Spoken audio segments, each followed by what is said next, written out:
শীতকাল মানেই পিকনিক। 2024 সালের প্রথম পিকনিক আমার কলিগদের সাথে আজকে চলে গিয়েছিলাম সুন্দর একটা গ্রাম্য পরিবেশে।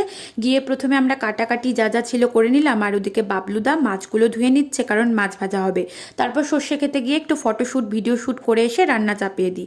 এখানে এই দাদা বড় কড়াইতে খাসির মাংস রান্না করছিল আর আমি ছোট কড়াইতে দেশি চিকেন রান্না করছিলাম। দেশি চিকেনটা আমার জন্যই, আমি যেহেতু খাসির মাংস খাই না তাই জন্য। যাই হোক, চিকেনটা হয়ে গিয়েছে, তারপর বড় কড়াইতে খাসির মাংসটা হচ্ছে আর ছোট কড়াইতে এখানে মাছ ভাজাগুলো বসিয়ে দেওয়া হয়েছে। সেই ফাঁকে এখানে সকলে নাচানাচি করছে, দারুণ এনজয় হচ্ছিল। আর এই দাদা এখানে চুপচুপ করে মাংস চুরি করে খাচ্ছে, যেটা আমি ভিডিওতে ক্যাপচার করিনি। তারপর রান্নাবান্না হয়ে যাওয়ার পর সকলে খেতে বসে পড়ি। রান্নাটা সত্যি দারুণ হয়েছিল, নিজে রান্না করেছি বলে বলছি না, দারুণ হয়েছিল। আর ওদের খাসির মাংসের কালারটা দেখে মনে হচ্ছে ওটাও দারুণ হয়েছে। তারপর আমরা সকলে খাওয়া দাওয়া করে নিই। আর এই দাদা এখানে জায়গা পায়নি বলে ও গাড়িতে বসেই খাওয়া শুরু করে দিয়েছে, বেশ ভালোই এনজয় হচ্ছিল। আর আমাদের এই পিকনিকের ভিডিওটা ভালো লাগলে একটা লাইক করে দিও। টাটা।